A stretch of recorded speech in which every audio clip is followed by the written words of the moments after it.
शिवदास ने भंडारे की कुंजी अपनी बहू राम प्यारी के सामने फेंक कर अपनी बूढ़ी आंखों में आंसू भरकर कहा, बहू, आज से गृहस्थी की देखभाल तुम्हारे ऊपर है। मेरा सुख भगवान से नहीं देखा गया, नहीं तो क्या जवान बेटे को यूं छीन लेते। उसका काम करने वाला तो कोई चाहिए। एक हल तोड़ दूं तो गुजारा न होगा। मेरे ही कुकर्म से भगवान का ये कोप आया है और मैं ही अपने माथे पर उसे लूंगा। बिरजू का हल अब मैं ही संभालूंगा। अब घर की देखरेख करने वाला, धरने उठाने वाला तुम्हारे सिवा दूसरा कौन है। रो मत बेटा, भगवान की जो इच्छा थी वो हुआ, और जो इच्छा होगी वो होगा। हमारा तुम्हारा क्या बस है। मेरे जीते जी तुम्हें कोई टेढ़ी आंख से देख भी न सकेगा। तुम किसी बात का सोच मत किया करो। बिरजू गया तो अभी बैठा ही हुआ हूं। राम प्यारी और राम दुलारी दो सगी बहनें थी। दोनों का विवाह मथुरा और बिरजू दो सगे भाइयों से हुआ। दोनों बहनें नहर की तरह ससुराल में भी प्रेम और आनंद से रहने लगी। शिवदास को पेंशन मिली थी। दिन भर द्वार पर गपशप करते, भरा पूरा परिवार देखकर प्रसन्न होते और अधिकतर धर्म चर्चा में लगे रहते थे। लेकिन दैवयोग से बड़ा लड़का बिरजू बीमार पड़ा और आज उसे मरे हुए 15 दिन बीत गए। आज क्रियाकर्म से फुर्सत मिली और शिवदास ने सच्चे कर्मवीर की भांति फिर जीवन संग्राम के लिए कमर कस ली। मन में उसे चाहे कितना ही दुख हुआ हो, उसे किसी ने रोते नहीं देखा। आज अपनी बहू को देखकर एक क्षण के लिए उसकी आंखें सजल हो गई, लेकिन उसने मन को संभाला और रुंधे कंठ से उसे दिलासा देने लगा। कदाचित उसने सोचा था कि घर की स्वामिनी बनकर विधवा के आंसू पोंछ जाएंगे। कम से कम उसे इतना कठिन परिश्रम न करना पड़ेगा। इसलिए उसने भंडारे की कुंजी बहू के सामने फेंक दी थी। वैधव्य की व्यथा को स्वामित्व के गर्व से दबा देना चाहता था। राम प्यारी ने पुलकित कंठ से कहा, यह कैसे हो सकता है दादा कि तुम मेहनत मजदूरी करो और मैं मालकिन बनकर बैठूं। काम धंधे में लगी रहूंगी तो मन बहला रहेगा। बैठे बैठे तो रोने के सिवा और कुछ न होगा। शिवदास ने समझाया, बेटा, दैवयोग में तो किसी का बस नहीं। रोने धोने से हलकानी के सिवा और क्या हाथ आएगा। घर में भी तो 20 काम है। कोई साधु संत आ जाए, कोई पाहुना ही आ पहुंचे तो उनके सेवा सत्कार के लिए किसी को घर पर रहना ही पड़ेगा। बहू ने बहुत से बहाने किए, पर शिवदास ने एक न सुनी। शिवदास के बाहर चले जाने पर राम प्यारी ने कुंजी उठाई तो उसे मन में अपूर्व गौरव और उत्तरदायित्व का अनुभव हुआ। जरा देर के लिए पतिवियोग का दुख उसे भूल गया। उसकी छोटी बहन और देवर दोनों काम करने गए हुए थे। शिवदास बाहर था। घर बिल्कुल खाली था। इस वक्त वो निश्चिंत होकर भंडारे को खोल सकती थी। उसमें क्या क्या सामान है, क्या क्या संपत्ति है, ये देखने के लिए उसका मन लालायित हो उठा। इस घर में वो कभी ना आई थी। जब कभी किसी को कुछ देना या किसी से कुछ लेना होता था, तभी शिवदास आकर इस कोठरी को खोला करता था। फिर उसे बंद कर वह ताला अपनी कमर में रख लेता था। राम प्यारी कभी कभी द्वार की दरारों से भीतर झांकती थी, पर अंधेरे में कुछ न दिखाई देता। सारे घर के लिए वह कोठरी एक रहस्य थी, जिसके विषय में भांति भांति की कल्पनाएं होती रहती थी। आज राम प्यारी को वो रहस्य खोलकर देखने का अवसर मिल गया। उसने बाहर का द्वार बंद कर दिया कि कोई उसे भंडार खोलते न देख ले, नहीं तो सोचेगा बेजरूरत उसने क्यों खोला। तब आकर कांपते हुए हाथों से ताला खोला। उसकी छाती धड़क रही थी कि कोई द्वार न खटखटाने लगे। अंदर पांव रखा तो उसे कुछ उसी प्रकार का, लेकिन उससे कहीं अधिक तीव्र आनंद हुआ जो उसे अपने गहने पड़ों की पिटारी खोलने में होता था। मटकों में गुड़, शक्कर, गेहूं, जो आदि चीजें रखी हुई थी। एक किनारे बड़े बड़े बर्तन धरे थे, जो शादी ब्याह के अवसर पर निकाले जाते थे या मांगे दिए जाते थे। एक आले पर मालगुजारी की रसीदें और लेन देन के कागज बंधे हुए रखे थे। कोठरी में एक विभूति सी छाई थी, मानो लक्ष्मी अज्ञात रूप से विराज रही हो। उस विभूति की छाया में राम प्यारी आधे घंटे तक बैठी अपनी आत्मा को तृप्त करती रही। प्रति क्षण उसके हृदय पर ममत्व का नशा सा छाता जा रहा था। जब वो उस कोठरी से निकली तो उसके मन के संस्कार बदल गए थे, मानो किसी ने उस पर मंत्र डाल दिया हो। उसी समय द्वार पर किसी ने आवाज दी। उसने तुरंत भंडारे का द्वार बंद किया और जाकर सदर दरवाजा खोल दिया। देखा तो पड़ोसिन झुनिया खड़ी है और 1 रुपया उधार मांग रही है। राम प्यारी ने रूखाई से कहा, अभी तो 1 पैसा घर में नहीं है जीजी, क्रियाकर्म में सब खर्च हो गया। झुनिया चकरा गई। चौधरी के घर में इस समय 1 रुपया भी नहीं है, यह विश्वास करने की बात न थी। जिसके यहां सैकड़ों का लेन देन है, वो सब कुछ क्रियाकर्म में नहीं खर्च कर सकता। अगर शिवदास ने बहाना किया होता तो उसे आश्चर्य न होता। प्यारी तो अपने सरल स्वभाव के लिए गांव में मशहूर थी। अक्सर शिवदास की आंखें बचाकर पड़ोसियों को इच्छित वस्तुएं दे दिया करती थी। अभी कल ही उसने जानकी को सैर भर दूध दिया था, यहां तक कि अपने गहने तक मांगने पर दे देती थी। झुनिया ने चकित होकर कहा, ऐसा न कहो जीजी, बड़े गाढ़े में पड़कर आई हूं। नहीं तो तुम जानती हो, मेरी आदत ऐसी नहीं है। बाकी का 1 रुपया देना है। प्यादा द्वार पर खड़ा बकझक कर रहा है। रुपया दे दो तो किसी तरह ये विपत्ति टले। मैं आज के 8वें दिन आकर दे जाऊंगी। गांव में और कौन घर है जहां मांगने जाऊं? प्यारी टस से मस न हुई। उसके जाते ही प्यारी सांझ के लिए रसोई पानी का इंतजाम करने लगी। पहले चावल दाल बिनना भी भारी लगता था और रसोई में जाना तो सूली पर चढ़ने से कम न था। कुछ देर बहनों में झगड़ा होता, तब शिवदास आकर कहते, क्या आज रसोई न बनेगी? तब 2 में से एक उठती और मोटे मोटे टिक्कड़ बनाकर रख देती, मानो बैलों का चारा हो। आज प्यारी तनमन से रसोई के प्रबंध में लगी हुई है। अब वो घर की स्वामिनी है। तब उसने बाहर निकलकर देखा, कितना कूड़ा करकट पड़ा हुआ है। बुढ़ू दिन भर बैठे रहते हैं।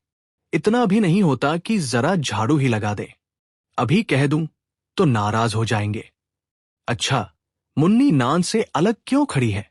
उसने मुन्नी के पास जाकर नांद में झांका। दुर्गंध आ रही थी। ठीक, मालूम होता है महीनों से पानी ही नहीं बदला गया। इस तरह तो गाय रह नहीं सकती। आखिर उससे न रहा गया। घड़ा उठाकर पानी लाने चली। शिवदास ने पुकारा, पानी क्यों लाती हो बहू? इसमें पानी भरा हुआ है। प्यारी ने कहा, नांद का पानी सड़ गया है। मुन्नी भूसे में मुंह नहीं डालती। देखते नहीं हो, कोस भर पर खड़ी है। शिवदास मार्मिक भाव से मुस्कुराए और आकर बहू के हाथ से घड़ा ले लिया। कई महीने बीत गए। प्यारी के अधिकार में आते ही उस घर में जैसे वसंत आ गया। भीतर बाहर जहां देखिए, किसी निपुण प्रबंधक के हस्तकौशल, सुविचार और सुरुचि के चिन्ह दिखते थे। प्यारी ने गृहयंत्र की ऐसी चाबी कस दी थी कि सभी पुर्जे ठीक ठाक चलने लगे थे। भोजन पहले से अच्छा मिलता है और समय पर मिलता है। दूध ज्यादा होता है, घी ज्यादा होता है और काम ज्यादा होता है। प्यारी न खुद विश्राम लेती है, न दूसरों को विश्राम लेने देती है। घर में ऐसी बरकत आ गई है कि जो चीज मांगो घर ही में निकल आती है। आदमी से लेकर जानवर तक सभी स्वस्थ दिखाई देते हैं। अब वह पहले की सी दशा नहीं है कि कोई चिथड़े लपेटे घूम रहा है, किसी को गहनों की धुन सवार है। हां, अगर कोई रोगी चिंतित तथा मलिन वेश में है तो वह प्यारी है, फिर भी सारा घर उससे जलता है। यहां तक कि बूढ़े शिवदास भी कभी कभी उसकी बदगोई करते हैं। किसी को पहर रहे उठना अच्छा नहीं लगता। मेहनत से सभी जी चुराते हैं, फिर भी यह सब मानते हैं कि प्यारी न हो तो घर का काम न चले। और तो और दोनों बहनों में भी अब उतना अपनापन नहीं रहा। प्रातःकाल का समय था। दुलारी ने हाथों के कड़े लाकर प्यारी के सामने पटक दिए और घुन्नाई हुई बोली, लेकर इसे भी भंडारे में बंद कर दे। प्यारी ने कड़े उठा लिए और कोमल स्वर से कहा, कह तो दिया, हाथ में रुपए आने दे, बनवा दूंगी। अभी ऐसा घिस नहीं गया है कि आज ही उतार कर फेंक दिया जाए। एक एक करके प्यारी के गहने उसके हाथ से निकलते जाते थे। वह चाहती थी मेरा घर गांव में सबसे संपन्न समझा जाए, और इस महत्वाकांक्षा का मूल्य देना पड़ता था। कभी घर की मरम्मत के लिए और कभी बैलों की नई गोई खरीदने के लिए, कभी नातेदारों के व्यवहारों के लिए, कभी बीमारों की दवा दारू के लिए रुपए की जरूरत पड़ती रहती थी। और जब बहुत कतर ब्योंत करने पर भी काम न चलता तो वो अपनी कोई न कोई चीज निकाल देती, और चीज एक बार हाथ से निकलकर फिर न लौटती थी। वह चाहती तो इनमें से कितने ही खर्चों को टाल जाती, पर जहां इज्जत की बात आ पड़ती थी वो दिल खोल कर खर्च करती। अगर गांव में हेठी हो गई तो क्या बात रही, लोग उसी का नाम तो धरेंगे। दुलारी के पास भी गहने थे, दो एक चीजें मथुरा के पास भी थी, लेकिन प्यारी उनकी चीजें न छूती। उनके खाने पहनने के दिन हैं, वे इस जंजाल में क्यों फंसे। दुलारी को लड़का हुआ तो प्यारी ने धूम से जन्मोत्सव मनाने का प्रस्ताव किया। शिवदास ने विरोध किया, क्या फायदा, जब भगवान की दया से सगाई ब्याह के दिन आएंगे तो धूमधाम कर लेना। प्यारी का हौसलों से भरा दिल भला क्यों मानता। बोली, कैसी बात कहते हो दादा, पहलौठे लड़के के लिए भी धूमधाम ना हुई तो कब होगी। मन तो नहीं मानता, फिर दुनिया क्या कहेगी।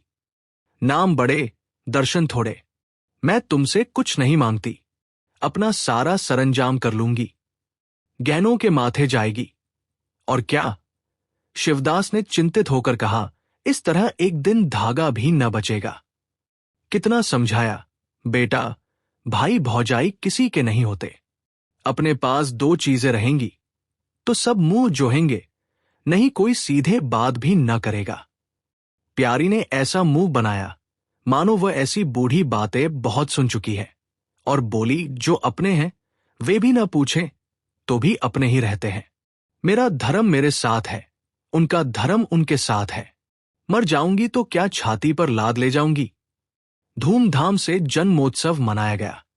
बरही के दिन सारी बिरादरी का भोज हुआ, लोग खा पी कर चले गए।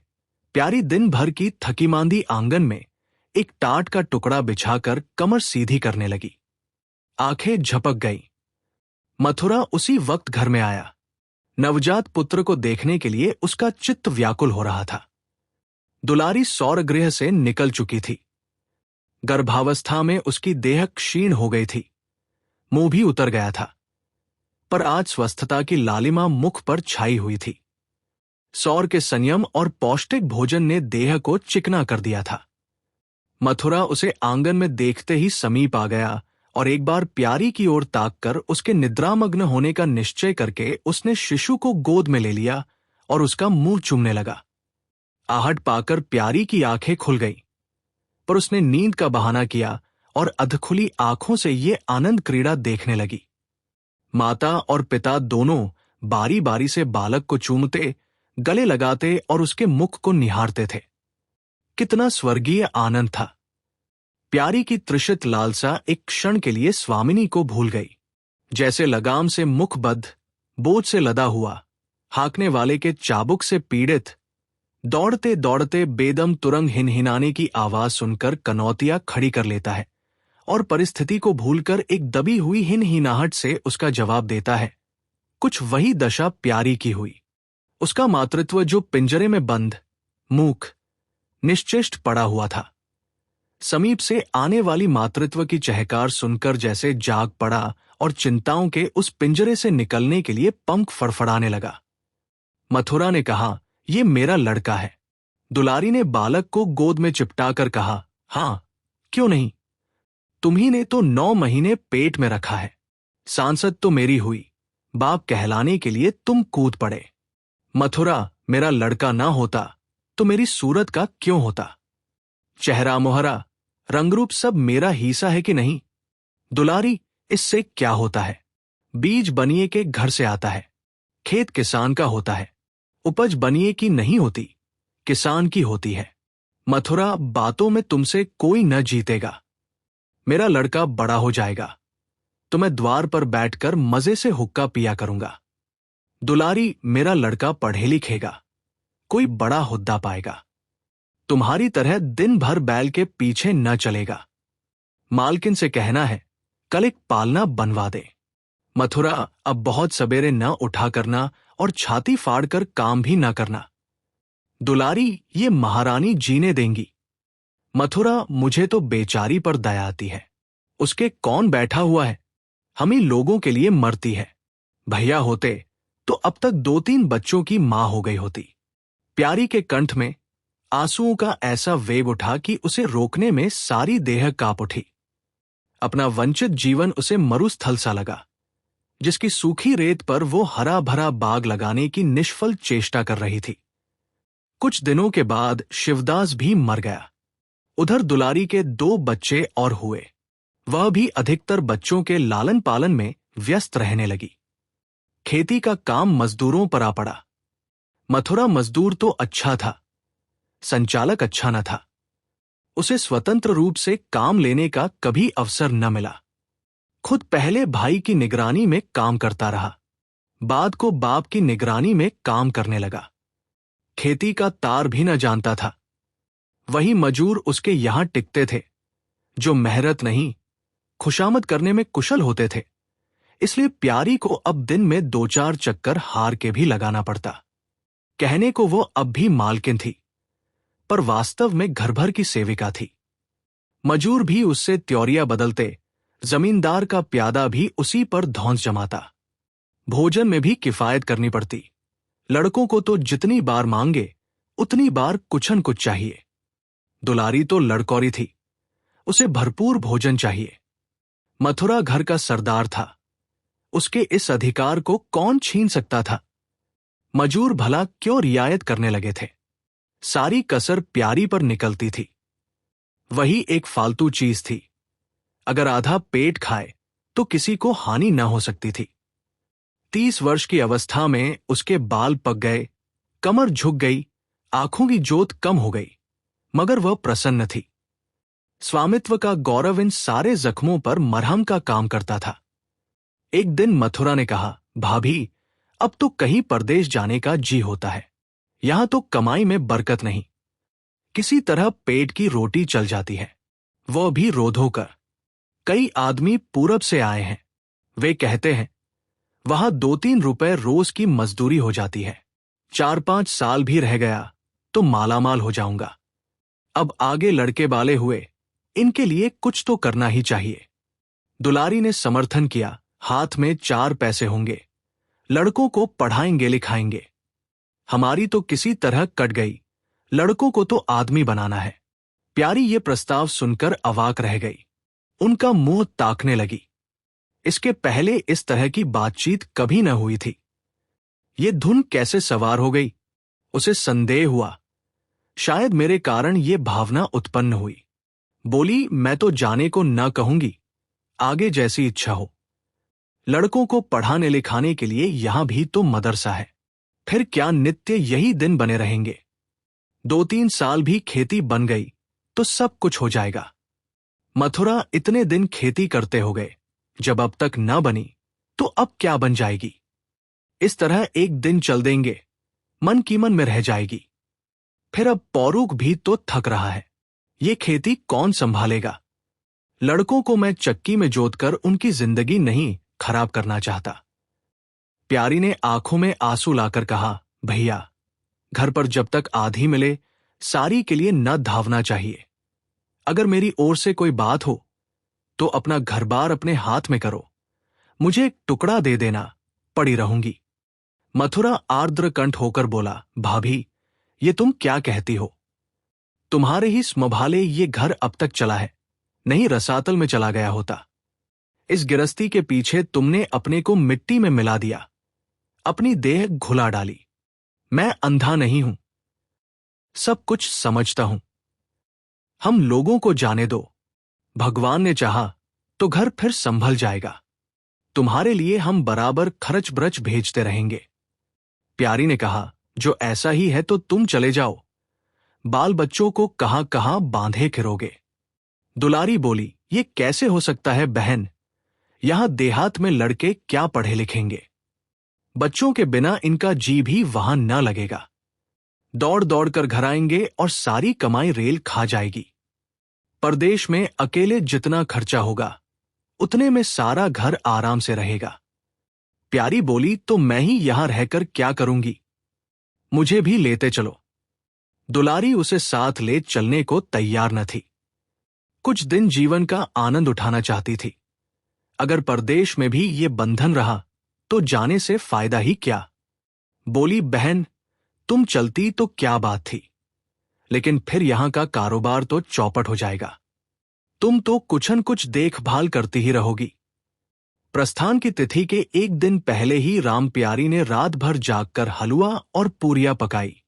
जब से इस घर में आई कभी एक दिन के लिए अकेले रहने का अवसर नहीं आया। दोनों बहनें सदा साथ रहीं। आज उस भयंकर अवसर को सामने आते देखकर प्यारी का दिल बैठा जाता था।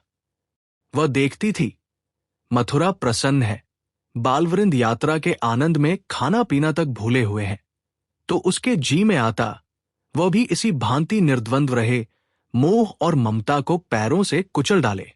किंतु वो ममता जिस खाद्यल को खा खाकर पली थी, उसे अपने सामने से हटाए जाते देखकर क्षुब्ध होने से न रुकती थी। दुलारी तो इस तरह निश्चिंत होकर बैठी थी मानो कोई मेला देखने जा रही है। नई नई चीजों को देखने, नई दुनिया में विचरने की उत्सुकता ने उसे क्रिया शून्य सा कर दिया था। प्यारी के सिरे सारे प्रबंध का भार था। धोबी के घर से सब कपड़े आए हैं या नहीं, कौन कौन से बर्तन साथ जाएंगे, सफर खर्च के लिए कितने रुपए की जरूरत होगी। एक बच्चे को खांसी आ रही थी, दूसरे को कई दिन से दस्त आ रहे थे। उन दोनों की औषधियों को पीसना कूटना आदि सैकड़ों ही काम व्यस्त किए हुए थे। लड़कोरी न होकर भी वो बच्चों के लालन पोषण में दुलारी से कुशल थी। देखो, बच्चों को बहुत मारना पीटना मत। मारने से बच्चे जिद्दी या बहया हो जाते हैं। बच्चों के साथ आदमी को बच्चा बन जाना पड़ता है। जो तुम चाहो कि हम आराम से पड़े रहें और बच्चे चुपचाप बैठे रहें, हाथ पैर न हिलाएं, तो ये हो नहीं सकता। बच्चे तो स्वभाव के चंचल होते हैं, उन्हें किसी न किसी काम में फंसाए रखो। धेले का खिलौना 1000 घुड़कियों से बढ़कर होता है। दुलारी इन उपदेशों को इस तरह बेमन होकर सुनती थी मानो कोई सनक कर बक रहा हो। विदाई का दिन प्यारी के लिए परीक्षा का दिन था। उसके जी में आता था कहीं चली जाए जिसमें वह दृश्य देखना न पड़े। हां, घड़ी भर में ये घर सूना हो जाएगा। वह दिन भर घर में अकेली पड़ी रहेगी, किससे हंसेगी बोलेगी, ये सोचकर उसका हृदय कांप जाता था। ज्यों-ज्यों समय निकट आता था उसकी वृत्तियां शिथिल होती जाती थी। वो कोई काम करते करते जैसे खो जाती थी और अपलक नेत्रों से किसी वस्तु को ताकने लगती। कभी अवसर पाकर एकांत में जाकर थोड़ा सा रो आती थी। मन को समझा रही थी, यह लोग अपने होते तो क्या इस तरह चले जाते। ये तो मानने का नाता है, किसी पर कोई जबरदस्ती है। दूसरों के लिए कितना ही मरो तो भी अपने नहीं होते। पानी तेल में कितना ही मिले फिर भी अलग ही रहेगा। बच्चे नैन्ये कुर्ते पहने नवाब बने घूम रहे थे। प्यारी उन्हें प्यार करने के लिए गोद लेना चाहती तो रोने का सा मुंह बनाकर छुड़ाकर भाग जाते। वो क्या जानती थी कि ऐसे अवसर पर बहुधा अपने बच्चे भी निष्ठुर हो जाते हैं। 10 बजते बजते द्वार पर बैलगाड़ी आ गई। लड़के पहले ही से उस पर जा बैठे। गांव के कितने स्त्री पुरुष मिलने आए। प्यारी को इस समय उनका आना बुरा लग रहा था। वह दुलारी से थोड़ी देर एकांत गले मिलकर रोना चाहती थी। मथुरा से हाथ जोड़कर कहना चाहती थी, मेरी खोज खबर लेते रहना, तुम्हारे सिवा मेरा संसार में कौन है। लेकिन इस भंभड़ में उसको इन बातों का मौका न मिला। मथुरा और दुलारी दोनों गाड़ी में जा बैठे और प्यारी द्वार पर रोती खड़ी रह गई। वह इतनी विह्वल थी कि गांव के बाहर तक पहुंचाने की भी उसे सुधि न रही। कई दिन तक प्यारी मूर्छित सी पड़ी रही। न घर से निकली, न चूल्हा जलाया, न हाथ मुंह धोया। उसका हलवाहा जोखू बार बार आकर कहता, मालकिन उठो, मुंह हाथ धो, कुछ खाओ पियो। कब तक इस तरह पड़ी रहोगी। इस तरह की तसल्ली गांव की और स्त्रियां भी देती थी। पर उनकी तसल्ली में एक प्रकार की ईर्ष्या का भाव छिपा हुआ जान पड़ता था। जोखू के स्वर में सच्ची सहानुभूति झलकती थी। जोखू कामचोर, बातूनी और नशेबाज था। प्यारी उसे बराबर डांटती रहती थी। दो एक बार उसे निकाल भी चुकी थी, पर मथुरा के आग्रह से फिर रख लिया था। आज भी जोखू की सहानुभूति भरी बातें सुनकर प्यारी झुंझलाती, ये काम करने क्यों नहीं जाता, यहां मेरे पीछे क्यों पड़ा हुआ है। मगर उसे झिड़क देने को जी न चाहता था। उसे उस समय सहानुभूति की भूख थी।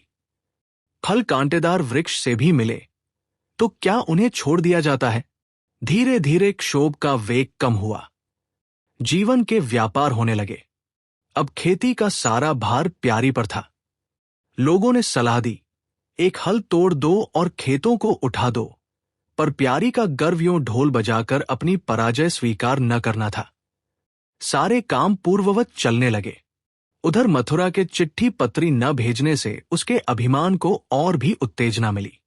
वो समझता है मैं उसके आसरे बैठी हूं। उसके चिट्ठी भेजने से मुझे कोई निधि न मिल जाती। उसे अगर मेरी चिंता नहीं है तो मैं कब उसकी परवाह करती हूं। घर में तो अब विशेष काम रहा नहीं। प्यारी सारे दिन खेती बाड़ी के कामों में लगी रहती। खरबूजे बोए थे, वो खूब फले और खूब बिके। पहले सारा दूध घर में खर्च हो जाता था, अब बिकने लगा। प्यारी की मनोवृत्तियों में भी एक विचित्र परिवर्तन आ गया। वो अब साफ कपड़े पहनती, मांगचोटी की ओर से भी उतनी उदासीन न थी। आभूषणों में भी रुचि हुई। रुपए हाथ में आते ही उसने अपने गिरवी गहने छुड़ाए और भोजन भी संयम से करने लगी। सागर पहले खेतों को सींचकर खुद खाली हो जाता था, अब निकास की नालियां बंद हो गई थी। सागर में पानी जमा होने लगा और उसमें हल्की हल्की लहरें भी थी। खिले हुए कमल भी थे। एक दिन जोखू हार से लौटा तो अंधेरा हो गया था। प्यारी ने पूछा, अब तक वहां क्या करता रहा। जोखू ने कहा, 4 क्यारियां बच रही थी। मैंने सोचा 10 मोट और खींच दूं, कल का झंझट कौन रखे। जोखू अब कुछ दिनों से काम में मन लगाने लगा था। जब तक मालिक उसके सिर पर सवार रहते थे वो हीले बहाने करता था। अब सब कुछ उसके हाथ में था। प्यारी सारे दिन हार में थोड़ी ही रह सकती थी, इसलिए अब उसमें जिम्मेदारी आ गई थी। प्यारी ने लोटे का पानी रखते हुए कहा, अच्छा, हाथ मुंह धो डालो। आदमी जान रखकर काम करता है, हाय हाय करने से कुछ नहीं होता। खेत आज न होते कल होते, क्या जल्दी थी। जोखू ने समझा प्यारी बिगड़ रही है। उसने तो अपनी समझ में कारगुजारी की थी और समझा था तारीफ होगी। यहां आलोचना हुई। चिढ़कर बोला, मालकिन, दाहिने बाएं दोनों ओर चलती हो। जो बात नहीं समझती हो उसमें क्यों कूदती हो। कल के लिए तो उंचवा के खेत पड़े सूख रहे हैं। आज बड़ी मुश्किल से कुआं खाली हुआ था। सवेरे में पहुंचता तो कोई और आकर न छेंक लेता, फिर अठवारे तक राह देखनी पड़ती। तक तो सारी उख बिदा हो जाती। प्यारी उसकी सलता पर हंसकर बोली, अरे तो मैं तुझे कुछ कह थोड़ी रही हूं। पागल, मैं तो कहती हूं कि जान रखकर काम कर। कहीं बीमार पड़ गया तो लेने के देने पड़ जाएंगे। जोखू, कौन बीमार पड़ जाएगा। मैं 20 साल में कभी सिर तक तो दुखा नहीं, आगे की नहीं जानता। कहो रात भर काम करता रहूं। प्यारी, मैं क्या जानूं। तुम ही अंतरे दिन बैठे रहते थे और पूछा जाता था तो कहते थे जुर आ गया था, पेट में दर्द था। जोखू झेमता हुआ बोला, वो बातें जब थी जब मालिक लोग चाहते थे कि इसे पीस डालें। अब तो जानता हूं मेरे ही माथे हैं, मैं न करूंगा तो सब चौपट हो जाएगा। प्यारी, मैं क्या देखभाल नहीं करती। जोखू, तुम बहुत करोगी, 2 बेर चली जाओगी। सारे दिन तुम वहां बैठी नहीं रह सकती। प्यारी को उसके निष्कपट व्यवहार ने मुग्ध कर दिया। बोली, तो इतनी रात गए चूल्हा जलाओगे, कोई सगाई क्यों नहीं कर लेते। जोखू ने मुंह धोते हुए कहा, तुम भी खूब कहती हो मालकिन, अपने पेट भर को तो होता नहीं, सगाई कर लूं। सवा सेर खाता हूं। एक जून पूरा सवा सेर। दोनों जून के लिए 2 सेर चाहिए। प्यारी, अच्छा, आज मेरी रसोई में खाओ। देखो कितना खाते हो। जोखू ने पुलकित होकर कहा, नहीं मालकिन, तुम बनाते बनाते थक जाओगी। हाँ, आधा सेर के 2 रोटा बनाकर खिला दो तो खा लूं। मैं तो यही करता हूं। बस आटा सान कर 2 लिट बनाता हूं और उपले पर सेक लेता हूं। कभी मठे से, कभी नमक से, कभी प्याज से खा लेता हूं और आकर पड़ रहता हूं। प्यारी, मैं तुम्हें आज फुलके खिलाऊंगी। जोखू, तब तो सारी रात खाते ही बीत जाएगी। प्यारी, बको मत, चटपट आकर बैठ जाओ। जोखू, जरा बैलों को सानी पानी देता जाओ तो बैठो। जोखू और प्यारी में ठनी हुई थी। प्यारी ने कहा, मैं कहती हूं, धान रोपने की कोई जरूरत नहीं। झड़ी लग जाए तो खेत डूब जाए, बरखा बंद हो जाए तो खेत सूख जाए। ज्वार, बाजरा, सन, अरहर सब तो हैं, धान न सही। जोखू ने अपने विशाल कंधे पर फावड़ा रखते हुए कहा, जब सबका होगा तो मेरा भी होगा। सबका डूब जाएगा तो मेरा भी डूब जाएगा। मैं क्यों किसी से पीछे रहूं? बाबा के जमाने में 5 बीघा से कम नहीं रोपा जाता था।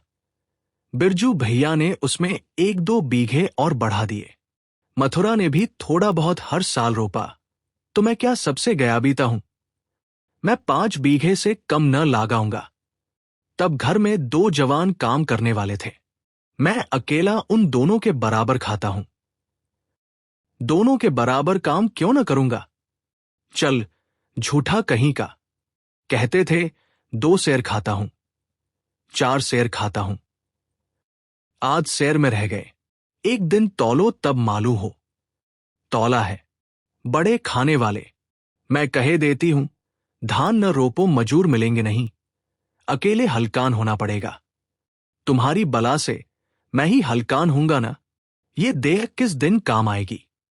प्यारी ने उसके कंधे पर से फावड़ा ले लिया और बोली, तुम पहर रात से पहर रात तक ताल में रहोगे। अकेले मेरा जी उबेगा।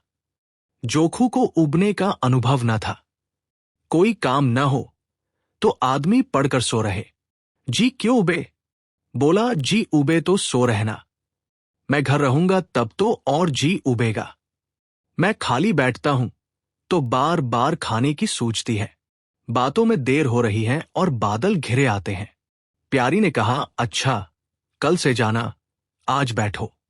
जोखू ने मानो बंधन में पड़कर कहा, अच्छा, बैठ गया। कहो, क्या कहती हो? प्यारी ने विनोद करते हुए पूछा, कहना क्या है, मैं तुमसे पूछती हूं। अपनी सगाई क्यों नहीं कर लेते? अकेले मरती हूं। तब 1 से 2 हो जाऊंगी। जोखू शर्माता हुआ बोला, तुमने फिर वही बेबात की बात छेड़ दी। मालकिन, किससे सगाई कर लूं यहां? ऐसी महरिया लेकर क्या करूंगा जो गहनों के लिए मेरी जान खाती रहे? प्यारी, ये तो तुमने बड़ी कड़ी शर्त लगाई। ऐसी औरत कहां मिलेगी जो गहने भी न चाहे? जोखू, ये मैं थोड़े ही कहता हूं कि वह गहने न चाहे। हां, मेरी जान न खाए। तुमने तो कभी गहनों के लिए हठ न किया, बल्कि अपने सारे गहने दूसरों के ऊपर लगा दिए। प्यारी के कपोलों पर हल्का सा रंग आ गया। बोली, अच्छा, और क्या चाहते हो? जोखू, मैं कहने लगूंगा तो बिगड़ जाओगी। प्यारी की आंखों में लज्जा की एक रेखा नजर आई। बोली, बिगड़ने की बात कहोगे तो जरूर बिगड़ूंगी। जोखू, तो मैं न कहूंगा। प्यारी ने उसे पीछे की ओर ठेलते हुए कहा, कहोगे कैसे नहीं? मैं कहला के छोड़ूंगी। जोखू, मैं चाहता हूं कि वह तुम्हारी तरह हो, ऐसी गंभीर हो, ऐसी ही बातचीत में चतुर हो, ऐसा ही अच्छा पकाती हो, ऐसी ही किफायती हो, ऐसी ही हंसमुख हो। बस ऐसी औरत मिलेगी तो करूंगा, नहीं इसी तरह पड़ा रहूंगा। प्यारी का मुख लज्जा से आरक्त हो गया। उसने पीछे हटकर कहा, तुम बड़े नटखट हो। हंसी हंसी में सब कुछ कह गए। अगर आपको ये कहानी पसंद आई हो तो वीडियो को लाइक करें और ऐसे ही दिल छू लेने वाली कहानियों के लिए चैनल को सब्सक्राइब करना न भूलें।